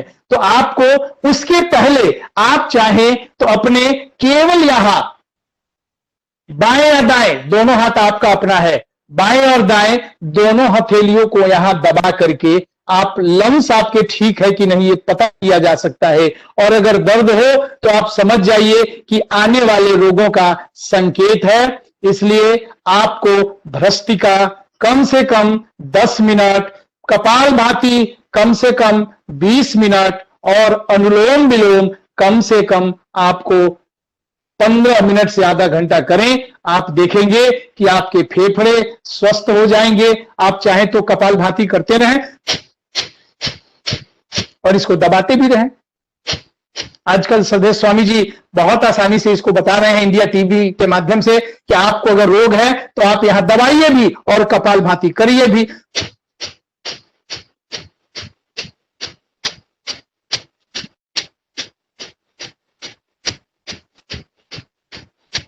ऐसे करने से आपको लंग्स के रोगों से मुक्ति मिल जाएगी और आपके अंदर ये तमाम रोग, और चर्म रोग की बात मैं कह रहा था तो आकाश, ये कभी आगे की कक्षाओं में एडवांस क्लासेस में आपकी मैं चर्चा कर सकता हूं। आकाश एक है, उसी तरह शरीर का जो आवरण है वो हमारा स्किन है। ये स्किन है हमारा, ये आवरण है। ठीक उसी तरह जैसे इस ब्रह्मांड का आवरण आकाश है। और मैंने प्रातः काल सत्र में कहा कि यथा ब्रह्मांडे तथा पिंडे, तथा पिंडे यथा ब्रह्मांडे। इसी को महर्षि सुश्रुत ने कहा यावंते ही लोके मूर्ति मंतो भाव विशेषा, यानी जिस तरह के भावनाएं, जिस तरह के विचार, जिस तरह के तत्व हमें इस ब्रह्मांड में है, यानी ब्रह्मांड एन तत्वेन विश्व सृजाखिलम तमेव मूल तत्वेन जगत सर्व प्रजायते। जिस तरह की हमारे अंदर हम जो चीजें विराजमान है वो प्रकृति में विराजमान है, और स्वस्थ रहने के लिए उन्हीं का प्रयोग करना होगा, तो ही हम स्वस्थ हो सकते हैं। तो पहला हमारा जो मेडिसिन है वो है एयर, और एयर का संबंध हमारे फेफड़े से है। फेफड़े को और सबलता प्रदान करने के लिए, शक्ति प्रदान करने के लिए, हमें अपने लंग्स को ठीक रखने के लिए पहला काम हमें भ्रष्टिका, इसीलिए जो श्रद्धेय स्वामी जी ने जो एक पैमाना बनाया है, आप अक्सर बोलते होंगे ना कि स्वामी जी ने क्या किया, लोग ऐसे प्रचार करते हैं, तो स्वामी जी ने जो किया है वो मैं आपको बता दूं, कहीं भी किसी भी पुस्तक का उलट के देख ले, कहीं भी ये बात नहीं लिखी है कि इसका सीक्वेंस क्या होना चाहिए, प्राणायाम का सीक्वेंस क्या होना चाहिए, और किस रोग में कितने देर तक प्राणायाम करना चाहिए और कौन सा प्राणायाम करना चाहिए। ये बात अगर पहली बार विश्व स्तर पर अगर किसी ने रखी है तो परम पूज्य श्रद्धेय स्वामी जी और आचार्य जी ने रखी है। इसलिए पूरा देश नहीं, पूरा विश्व श्रद्धेय स्वामी जी का ऋणी है, कर्जदार है, और ऐसे व्यक्तित्व को मेरा नमन वंदन है। और इनके अपने संगठनात्मक विस्तार प्राणायाम को देने के लिए भंवरलाल जी का कार्य सबसे श्रेष्ठ है, उनको भी मैं नमन वंदन करता हूं। आगे बढ़ता हूं कि ये जो फेफड़ा है, हम चाहे तो अपने हथेलियों से इसका टेस्ट कर सकते हैं, इसको निदान कर सकते हैं, और जैसे ही पता चला आप इसे और प्राणायाम को एक साथ प्रारंभ कर दीजिए, आप देखेंगे कि आपको इन रोगों से मुक्ति हो जाएगी। तो प्राण 3 बजे से 5 बजे तक रहा आपकी फेफड़े में। अब प्राण 2 घंटे एक ऑर्गन्स में अधिकतम रहती है, तो वो फिर 7 बजे से 9 बजे तक कहां चली जाती है, ये चली जाती है बड़ी आंत में। 7 बजे से 9 बजे प्राण की अधिकता, पहले आप वहां जाएं जहां हम वो सीक्वेंस बना है, लार्ज इंटेस्टाइन में 5 बजे से 7 बजे तक प्राण चली जाती है। अब यहां मैं आपको बताना चाहता हूं कि ये जो लार्ज इंटेस्टाइन है, बड़ी आंत है, ये और ये दोनों हमारे आकाश तत्व को रिप्रेजेंट करता है। ये आकाश तत्व को रिप्रेजेंट करता है, लंग्स और लार्ज इंटेस्टाइन, और 3 से 5 लंग्स में, लार्ज इंटेस्टाइन में 5 से 7 बजे तक। अर्थात जो व्यक्ति ये आपको 5 बजे से 5:30-6 बजे तक शौच से निवृत्त नहीं होगा, जो शौच से निवृत्त नहीं होगा उसको कॉन्स्टिपेशन होगा, उसको तरह तरह के रोग होंगे। क्या रोग होंगे तो मैं आपको दिखा रहा हूं क्या क्या रोग हो सकते हैं। तो आप देखिए, उन्हें ये जो हमारी लार्ज इंटेस्टाइन है, आप देख रहे हैं बड़ी आंत, ये मैं इसके बारे में बताना चाहूंगा कि इसे कब्ज हो सकता है, अतिसार हो सकता है, त्वचा रोग हो सकता है, सूखापन हो सकता है, दांत के रोग हो सकते हैं, त्वचा रोग हो सकता है, आपको भोजन में अरुचि हो सकती है, एलर्जी हो सकता है, साइनस हो सकता है, टॉन्सिल बढ़ सकता है, उसमें इन्फ्लामेशन, टॉन्सिल इन्फ्लामेशन हो सकता है, नाकों में प्रदाह हो सकता है, छींक हो सकता है, ये ज्वर हो सकता है, सर्दी जुकाम हो सकता है, आपको कोलाइटिस हो सकता है, आपको पाइल्स बवासीर हो सकता है, अपेंडिक्स हो सकता है, इसमें बड़ी आंत में सूजन हो सकती है, इसमें कृमि बोलते हैं कीड़े को, इसमें कीड़ा हो सकता है, उसके अलग अलग नाम है, राउंड वर्म बोलते हैं, गांठ हो सकता है, आंत उतर सकता है, भगंदर फेस्टुला हो सकता है, आपके शौच में निवृत्त न होने के कारण हजारों रोग आपको हो सकते हैं, हजारों रोग हो सकते हैं, मैं सैकड़ों की बात नहीं करता। केवल एक आपको अगर कॉन्स्टिपेशन हो जाता है, शौच से निवृत्त नहीं होते हैं, तो आपको क्या होगा, शौच आपके इन जो ये हमारा नीचे वाला भाग है, आप देख रहे हैं ना, ये इसके अंदर हमारी छोटी आंतें होती हैं, और इसकी जो लंबाई है वो लगभग 5 से 6 मीटर की होती है, ये बड़ी आंत, और इसमें 5 से 6 फीट होती है, और ये 5 से 6 फीट आपको हाथों में देखने का प्रयास करें, आपको यहां अर्थात हमारी छोटी उंगली से लेकर के, आप देखें, हमारी छोटी उंगली से लेकर के हमारे ये मिडिल फिंगर के अंदर तक। आप देखें मिडिल फिंगर से ये वाला क्षेत्र हमारी जो है वो हमारी बड़ी आंत है। अब आप देखें, जरा मैं आपको बैठ के अब इस पर चर्चा करता हूं, ये बड़ी बात है। जैसे मान लिया जाए कि आप शौच से निवृत्त नहीं होते, तो क्या होगा?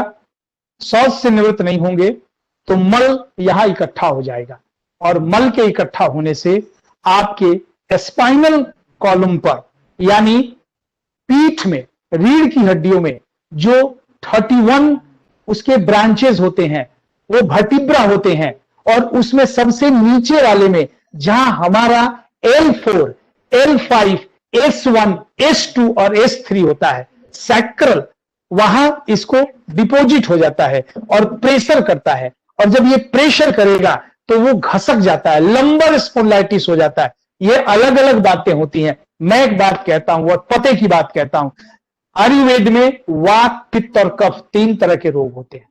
वात, पित्त और कफ जी। उसमें वात, जिसको गैस रोग कहते हैं, एलोपैथ में, मॉडर्न मेडिकल साइंस में वात मतलब एलोपैथ में गैस है ये। और आप देख लें गैस कहां बनती है? ये बन गई हमारी बड़ी आंत में। ये कहां बनी? अमाशय में। 4 जगहों पे ये बनती है, या तो हमारी अमाशय में बनती है, या हमें बड़ी आंत में बनती है, छोटी आंत में बनती है, या फिर लीवर जाइम सपोर्ट नहीं के करने के कारण वहां भी गैस तैयार हो जाता है। तो ये 4 जगह बनती है गैस। और ये गैस की अपनी प्रकृति क्या है? गैस की अपनी प्रकृति है ऊपर उठना। ऊपर उठना। आप किसी मोमबत्ती को जलाएं, उसकी लौ कहां जाती है? ऊपर जाती है। क्यों जाती है? इसलिए जाती है कि वो सूर्य का एक छोटी इकाई है, केंद्र है, और सूर्य वहां से हमारा प्रतिनिधित्व करता है। जल को कहीं गिराए, कहां जाएगा? नीचे जाएगा। समुद्र नीचे है, जल नीचे है। तो जो अपने मूल प्रकृति में हर चीज मिलना चाहता है, इसलिए जब आप यहां गैस बनेगा तो गैस की अपनी प्रकृति है ऊपर उठना। गैस ऊपर उठेगा, और ऊपर उठने से जो सबसे बड़ा नुकसान होगा वो ये होगा, ये नुकसान होगा कि अगर गैस हमारे लीवर में गया तो हमें क्या करेगा? कोलाइटिस करेगा। जितने टिस शब्द हैं मैं प्रशिक्षुओं से कहना चाहता हूं, कोई दिक्कत?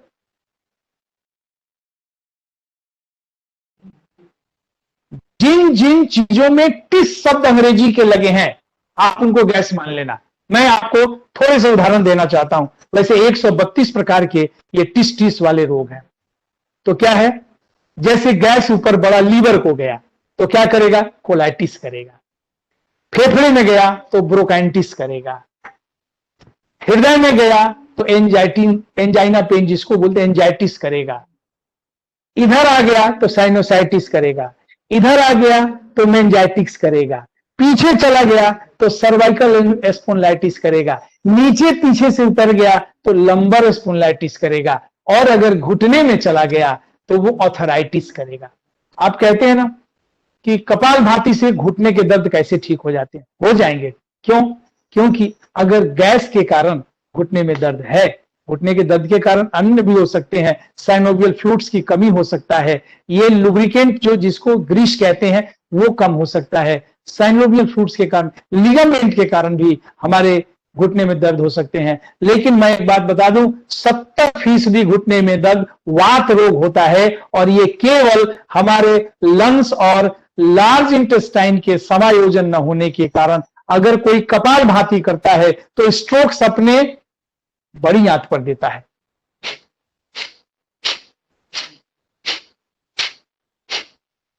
क्या मनु जा रहे?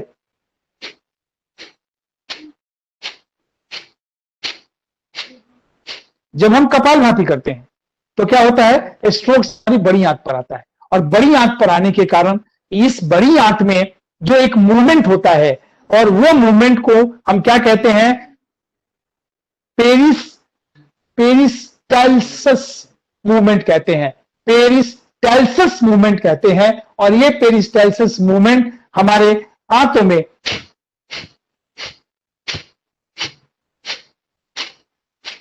और ये फिर आप बताएं, जब आप इसको 1000 बार धक्का देंगे तो इसमें मल रुकेगा क्या, शौच रुकेगा क्या, टॉयलेट रुकेगा क्या? नहीं रुक सकता है। लेकिन याद रखना होगा, कपालभाति करना होगा और आपको 5 बजे से 6 बजे तक आपको शौच से निवृत्त हो जाना होगा। और आप शौच से निवृत्त हो जाएंगे तो आपकी आंत खाली हो जाएगी, वरना आप जिंदगी भर कॉन्स्टिपेशन के शिकार रहेंगे। आपको कॉन्स्टिपेशन रहेगा और अगर एक कॉन्स्टिपेशन रहेगा तो आपको सैकड़ों नहीं हजारों रोग होंगे। और इस रोग से मुक्ति चाहते हैं तो केवल और केवल आपको कपालभाति मुक्ति दे सकता है। कोई मेडिसिन इसे, कोई औषधि इसे मुक्ति नहीं दे सकता है। हाँ, आप चाहे तो एक्यूप्रेशर का लाभ ले सकते हैं। आप अपने यहां मिडिल फिंगर से होते हुए ऐसे घुमा करके, आप चाहें तो यहां से घुमाते हुए यहां आप इस पर प्रेशर दे सकते हैं। प्रेशर देने से या आप कपालभाति करते रहें और यहां प्रेशर दे दें। प्रेशर देने से आपको कॉन्स्टिपेशन से मुक्ति हो सकता है, शौच से निवृत्त हो जाएंगे। और एक शौच से निवृत्त होने के कारण, और ये हमारी अपेंडिक्स आप देखेंगे, यहां अपेंडिक्स है, यहां हमारा अपेंडिक्स, ये जो क्षेत्र है वो अपेंडिक्स का क्षेत्र है। और ये अपेंडिक्स का क्षेत्र हमें, अपेंडिक्स अगर आप कपालभाति नियमित अभ्यास करते रहें तो आप इस रोग से मुक्ति हो सकता है। और एक ये सीरा हमारे एनस के साथ जुड़ा हुआ रहता है। जब हम बाह्य प्राणायाम करते हैं, जब हम अग्निसार की क्रिया करते हैं, जब हम कपालभाति अपने एनस को खींच कर करते हैं, उज्जयी प्राणायाम करते हैं, तो हम यहाँ एनर्जी को एडवर्स लाते हैं। और फिर जब छोड़ते हैं तो यहां से ये जो गति होती है इसको हम पेरिस्टालसिस मूवमेंट कहते हैं। ये यहां से ऐसे आई, यहां से ऐसे गई, और जिनके आंतों में पेरिस्टालसिस मूवमेंट होता रहेगा वहां कोई रोग जन्म भी नहीं ले सकता है। तो आप देखें कपालभाति करने से कैसे आपको रोगों की मुक्ति होती है। तो मैं ये कह रहा था कि 5 बजे से 7 बजे तक हमारी जो प्राण की अधिकता रहती है वो हमारे लार्ज इंटेस्टाइन में, 7 बजे से 9 बजे तक प्राण निकल गई। अच्छा, जो व्यक्ति अगर 7 बजे के बाद शौच करेगा, 8 बजे के बाद उठेगा, 9 बजे के बाद उठेगा, तो क्या होगा? मल उसमें वहीं पड़ा रहेगा, एनर्जी निकल चुकी है। इसलिए बाथरूम में वो जाएगा और वहां बैठ करके चाय पिएगा, अखबार पढ़ेगा, शौच नहीं कर पाएगा, और क्योंकि एनर्जी वहां से निकल चुकी है। इसलिए यह परम आवश्यक है कि आप अगर चाहते हैं, यह परम आवश्यक है कि आप चाहते हैं कि हम कभी भी बीमार ना हो, तो इस बात को ध्यान रखना होगा। अपनी बड़ी आंत को आप ठीक रखना होगा, और बड़ी आंत को ठीक रखने के लिए आपको कपालभाति नियमित अभ्यास करना होगा, मंडूक आसन करना होगा, शलभासन करना होगा, आपको सूर्य नमस्कार करना होगा, चक्रासन करना होगा। आपको ये सारे अभ्यास इसलिए करने होंगे कि आपको अपनी बड़ी आंत को ठीक रखना होगा। आगे आइए, प्राण हमारी निकल गई, अब आगे बढ़ते हैं। आप लोग इधर ध्यान दीजिए, आगे बढ़ते हैं। 7 बजे से 9 बजे तक प्राण हमारी चली गई स्टमक में। आप देखें, स्टमक में, आमाशय में 7 बजे से 9 बजे तक प्राण की अधिकता, ये मैं आपको स्क्रीन शेयर कर रहा हूं। आप चाहें तो इसका पूरा पीडीएफ मैं आपको भेज दूंगा। और ये महर्षि सुश्रुत संहिता से यह आधुनिक रूप से यह तैयार किया गया है। और आप इधर देखें, कलर भी लिखा है, आप चाहें तो कलर से भी ठीक कर सकते हैं। ये आप कलर थेरेपी है। इधर आप एक्यूप्रेशर के पॉइंट लिखे हुए हैं। मैं इसकी और इसकी चर्चा नहीं कर रहा हूं, क्योंकि ये एडवांस जब क्लासेस होते हैं उसमें ये इसकी चर्चा रखी जाती है। बस मैं ये कहना चाहूंगा कि स्टमक में 7 बजे से 9 बजे तक प्राण आप अगर 7 बजे से 9 बजे तक आपको जलपान करना पड़ेगा। जलपान, जी हाँ, जलपान। अगर जो 7 बजे से 9 बजे तक जलपान नहीं करेंगे तो 7 से 9 के बाद अगर वो जलपान करेंगे तो स्टमक में जो चीजें करेंगे वो पड़ी रहेगी। आइए इसको भी थोड़ा विस्तार से हम देख लेते हैं, चूंकि बहुत महत्वपूर्ण है ये। 7 से 9 बजे तक ये हमारी चली गई, हमारे कहां चली गई, ये हमारी अमाशय में। 7 बजे से 9 बजे तक हमारी जो प्राण की अधिकता है वो हमारी अमाशय में चली गई। और अगर हम 7 से 9 के बीच में जलपान नहीं करेंगे तो वहां से 9 बजे के बाद एनर्जी निकल जाती है, बाहर चली जाती है। और जब बाहर चली जाएगी तो आपको सबसे बड़ी जो कठिनाई होगी वो ये कि आप जो खाएंगे, जो आप आहार के रूप में लेंगे वो वही पड़ा रहेगा। और आपको पता है कि जो चीज पड़ा रहता है वो सड़ जाता है, और सड़ने के बाद उसमें गैस का फॉर्मेशन होता है, और वही गैस हमें बहुत परेशान करता है, टिस की बीमारी करता है, ये आर्थराइटिस कर सकता है, ये रोमेटिक आर्थराइटिस कर सकता है, ये ऑस्टियोआर्थराइटिस कर सकता है, ये बात आपको कोलाइटिस कर सकता है, ब्रोंकाइटिस कर सकता है, मेनिंजाइटिस कर सकता है, एंजाइटिस कर सकता है, आपको स्पॉन्डिलाइटिस कर सकता है। ये जितने टिस के रोग हैं सब यहां से जन्म ले लेंगे अगर आपने 7 से 9 के बीच में जलपान नहीं किया। और वहां जो भी 7 से 9 के बाद जलपान करेंगे ये आपको वहां पड़ा रहेगा, पड़े पड़े सड़ता रहेगा। और आपको मैं बता दूं स्टमक के बारे में कि ये स्टमक 25 से 30 इंच लंबा, 13 इंच ये चौड़ा होता है।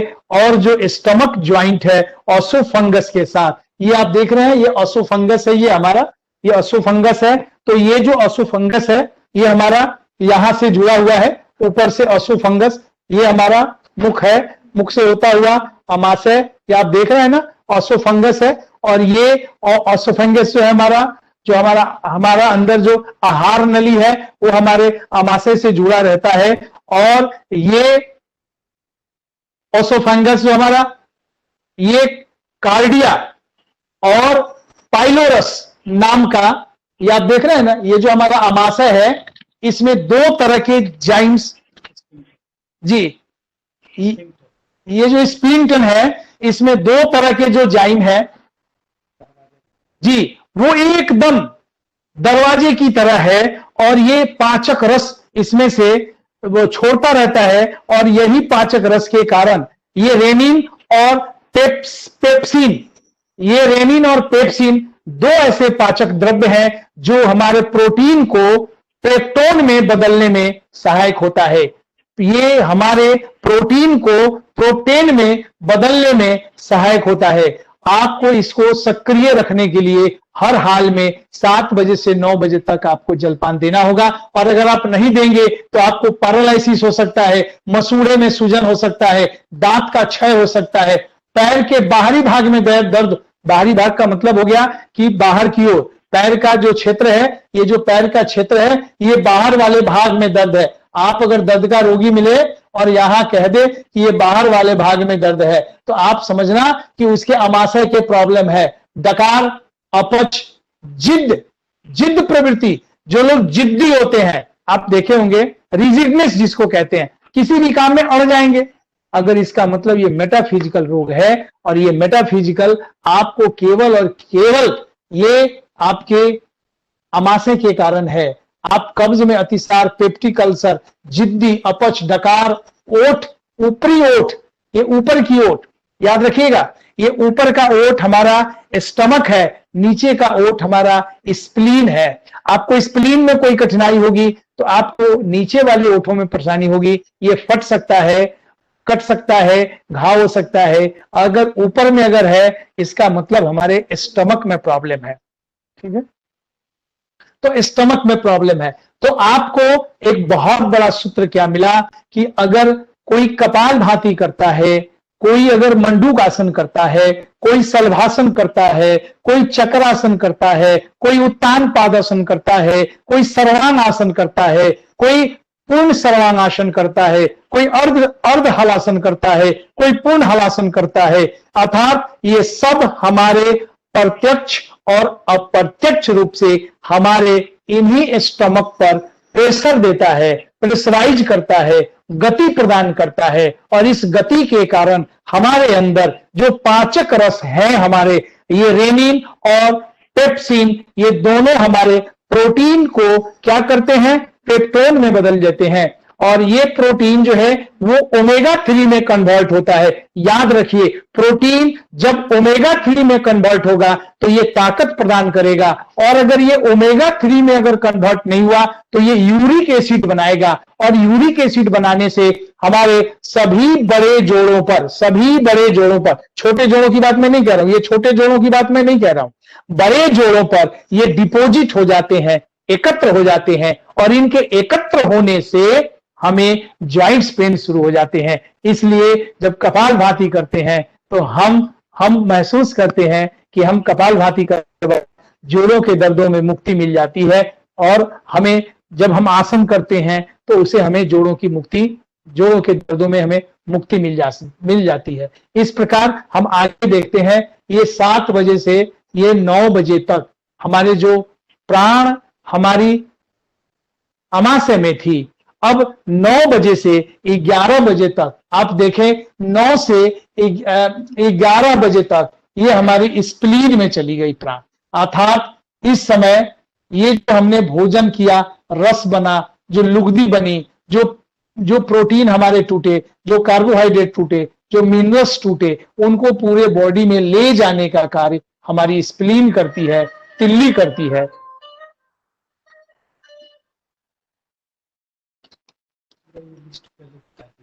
जी, तो ये आप देख ले कि 7 बजे से आपको 9 बजे तक प्राण हमारी स्टमक में थी, 9 बजे से 11 बजे तक प्राण हमारी स्प्लीन में आई, 11 से 1 बजे तक ये प्राण चली गई हृदय में। अब थोड़ा मैं इसकी घटना आपको बता दूं, 11 से 1 बजे तक प्राण हमारे चले गए हृदय में। महर्षि अत्रेय ने एक संहिता लिखा है, और उसमें विस्तार से लिखा कि ये जो रोग होते हैं हमारे, ये सारे रोग डिफाइंड हैं। कौन से रोग जाड़े में होंगे, कौन से रोग गर्मी में होंगे, कौन से रोग दिन में होंगे, कौन से रोग रात में होंगे, कौन सा रोग हेमंत में होगा, कौन सा रोग बसंत में होगा, कौन सा रोग पतझड़ के समय होगा। अर्थात 9 बजे से, ये मैं आपको चर्चा कर रहा था, 11 बजे से 1 बजे तक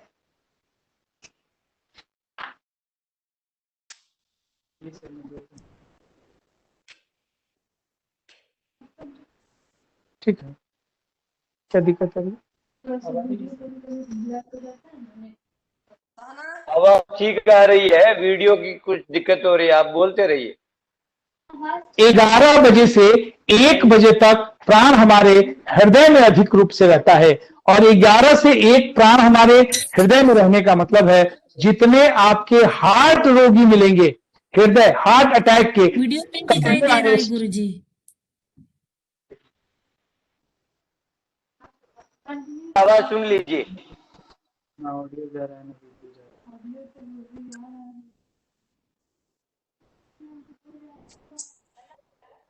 बोलते रहे आदर, बोलते रहिए।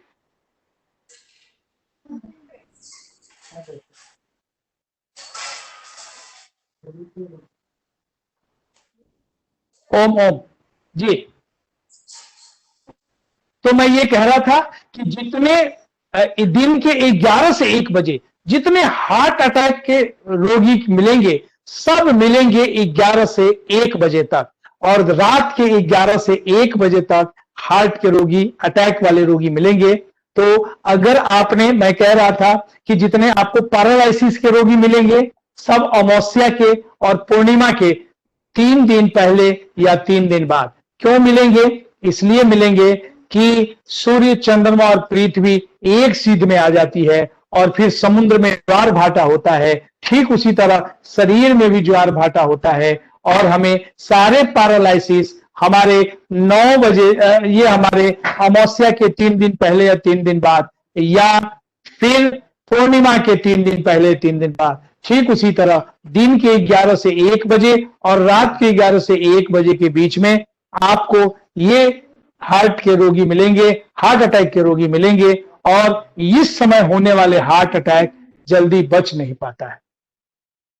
इसलिए आप देखें, ये स्प्लीन आप देख रहे हैं ना, ये स्प्लीन जो है ये जो स्प्लीन है आपका, ये हमारे अमाशय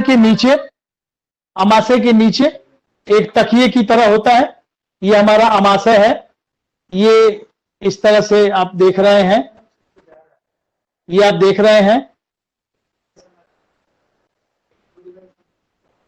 और ये आप देखें, ये हाथों में अगर देखना चाहें तो ये एक्यूप्रेशर्स के पॉइंट हो सकते हैं। ये एक्यूप्रेशर्स के पॉइंट हो सकते हैं। ऐसे आप इसको पकड़ के दबा दीजिए। ये हमारा स्प्लीन है। आप देखें, अगर आपका स्प्लीन कमजोर होगा तो आपको क्या क्या रोग होगा, और स्प्लीन में आप क्या क्या करेंगे। जैसे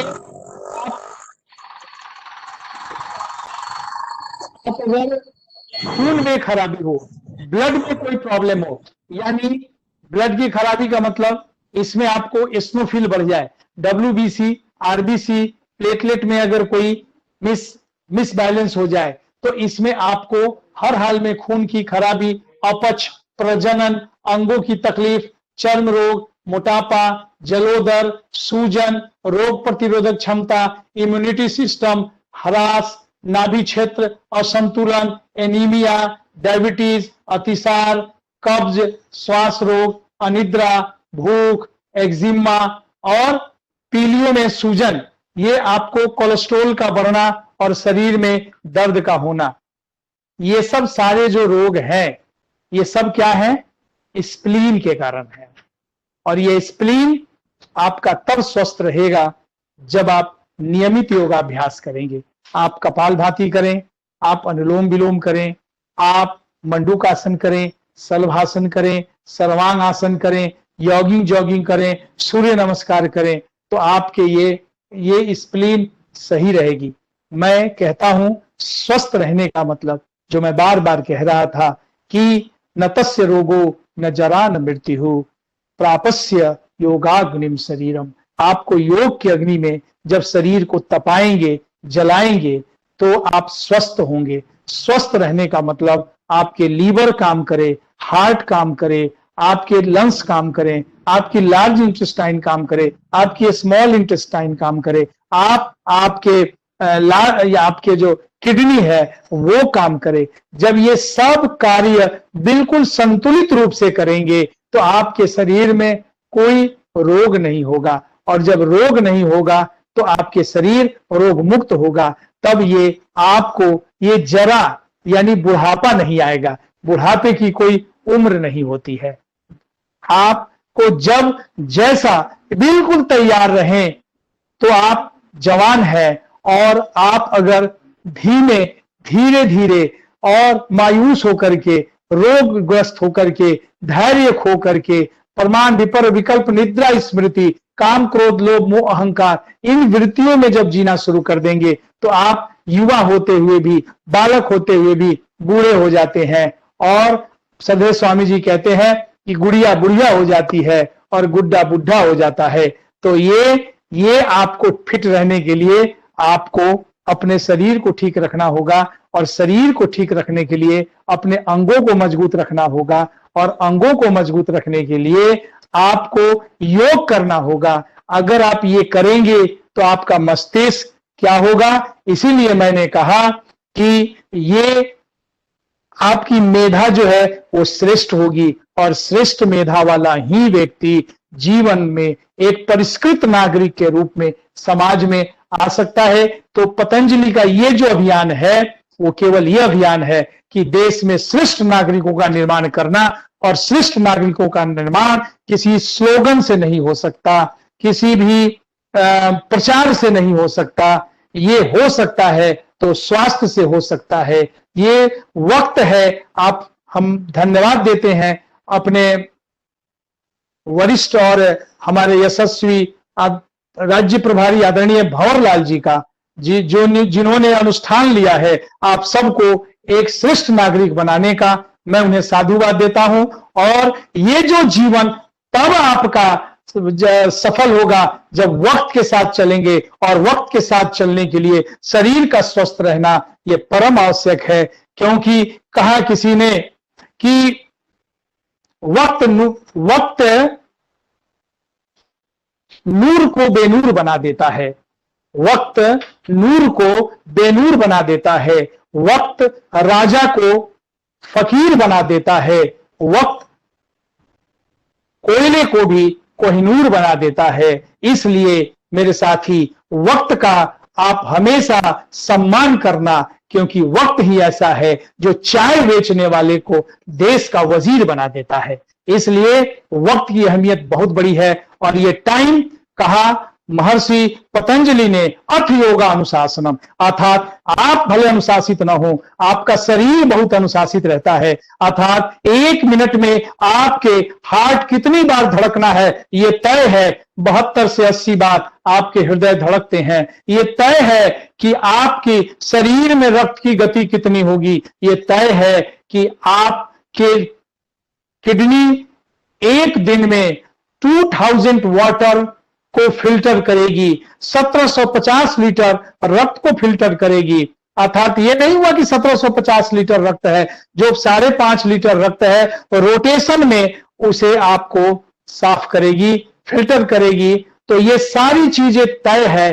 तय नहीं है तो केवल ये नहीं है कि मनुष्य कितने बजे सो के उठेगा, कितने बजे वो आहार लेगा, कितने बजे वो अपने नित्य कर्म से निवृत्त होगा। और यही कहा कि यह पाप है, लेट तक सोना पाप है, अनियमित भोजन करना पाप है, क्रोध करना पाप है। ये पाप क्या, ये बीज है। और इसी को कहा पापे न जायते व्याधि, पापे न जायते जरा, पापे न जायते दन्यम दुखम शोकम भयंकरा, तस्मात् पापम दोषम बीजम अमंगलम। ये अमंगल का बीज यहां से शुरू हो जाता है। और कहा कि काल का सम्मान नहीं करने का, यानी इस देह और देह में चलने वाले अथ योगा अनुशासनम, यहां से योग शुरू होता है।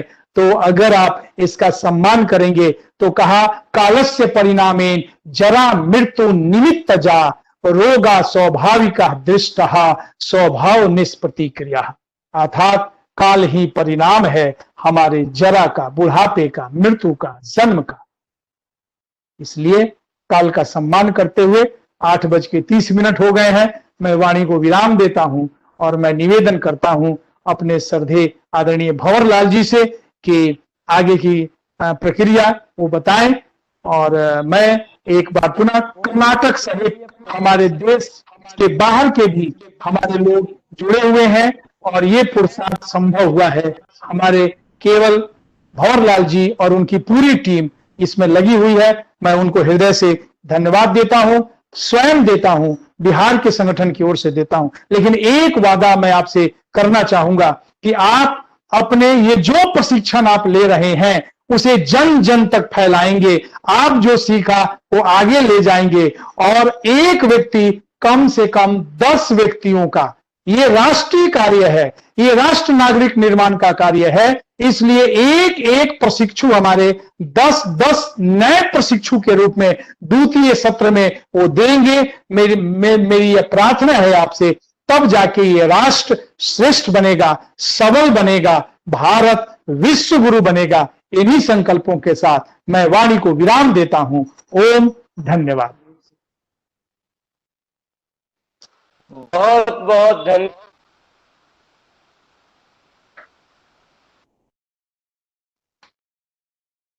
कट के चलिए।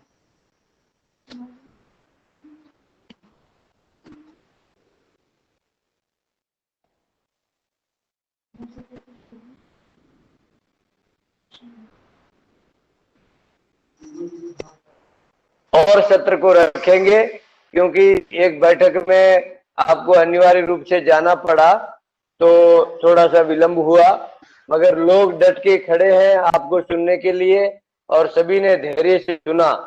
तो मैं पूरे प्रांत की ओर से आपको भी, आपकी जो तेजस्वी वाणी है, आपने एक जो ओजस्वी वक्ता के रूप में एक एक चीजों को बहुत गहराई से आपने बताया और लोगों ने भी बहुत ही विनम्रता पूर्वक आपकी बातों को सुना। तो मैं पूरे प्रांत की ओर से पुनः एक बार आपका बहुत बहुत आभार व्यक्त करता हूँ। और ये बार बार मैसेज में लिखा जा रहा है कि जो प्रेजेंटेशन है उसका PDF आप भेजिएगा और अगले सत्र में कुछ लोग अभी हमने ग्रुप बनाया हुआ है, तो उसमें कुछ प्रश्न रख देंगे, तो आपको प्रेषित किए जाएंगे और उसका उत्तर आप भेजते ही हम उनको भेज देंगे। तो समय हो चुका है, माताएं बहनें अभी अपने घर में रोटी बनाएगी, चावल बनाएगी, काफी लोगों का अपना अपना रूटीन वर्क है। तो मैं सबकी ओर से आपको एक बार बहुत बहुत साधुवाद अर्पित करते हुए आज के सत्र को यहीं विराम देंगे। ಎಲ್ರಿಗೂ ಧನ್ಯವಾದಗಳು. ಇಷ್ಟು ತಡ ಆದ್ರೂ ಸಹ ತಾವು ತುಂಬಾ ಜನ ಈ ಒಂದು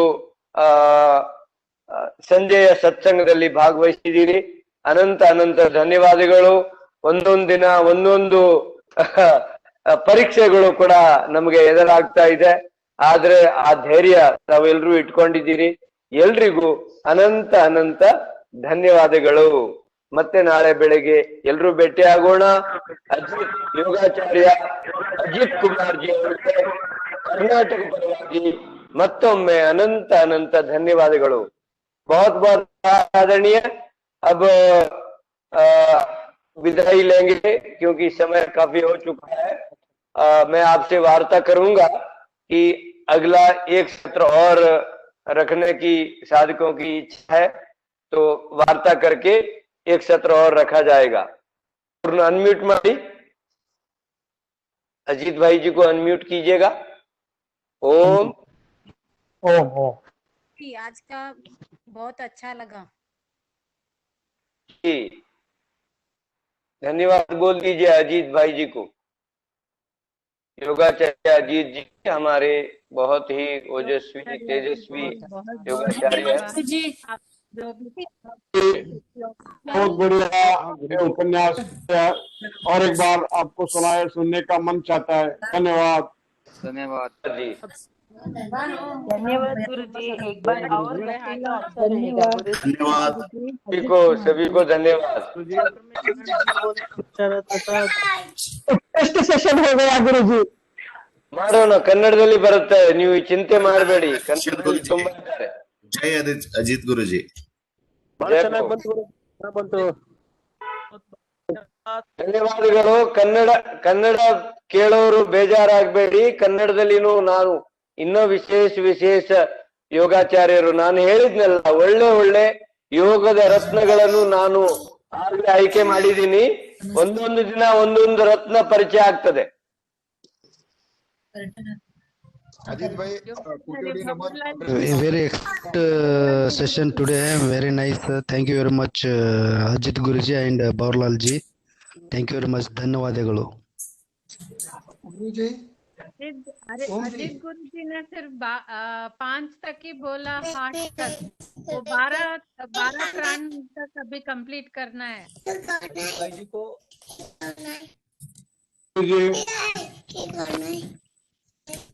धन्यवाद.